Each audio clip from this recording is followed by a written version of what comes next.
อบเทียบจราจรของสังคมនិងត្រូវទទួលខុសត្រូវចំពោះបព្វបាទ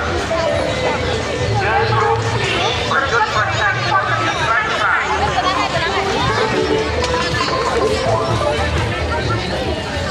មីនេះ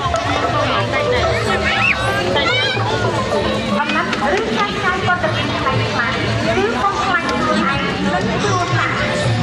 យើងនោះរបស់បានបទពិសោធន៍ខ្លាំងៗជាប់អ្នកវិញ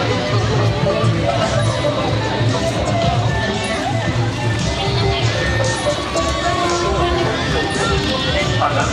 ចាយចាយគាត់នឹងប្រែក្លាយឬបំផ្លាញខ្លួនឯងនិងខ្លួនណា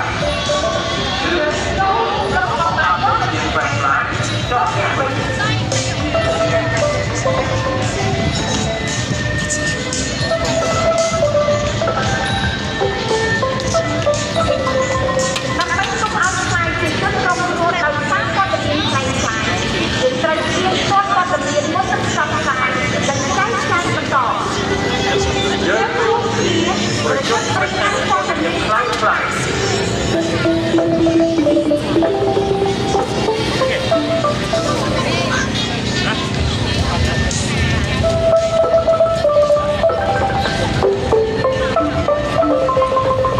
ដើម្បីកុំឲ្យខ្លាយជារោគគ្រោះដោយសារព័ត៌មានខ្លាំងៗ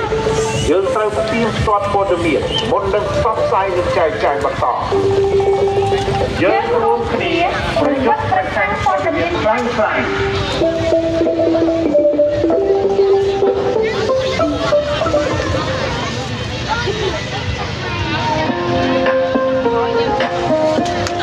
យុវជនគឺជាអនាគតរបស់ប្រទេសជាតិសូមកុំឲ្យព័ត៌មានคล้ายៗដឹកនាំការគិតរបស់ត្រូវពិនិត្យប្រភពទៀងផ្ទាត់ការពិតនិងការវិនិច្ឆ័យដោយទំនួលខុសត្រូវមុននឹងចែកចម្លែកយើងនិយាយថាតែចំពោះព័ត៌មានคล้ายៗ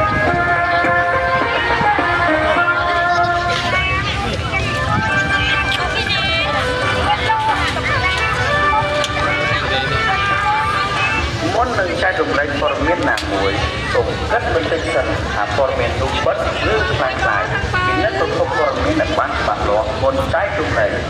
យើង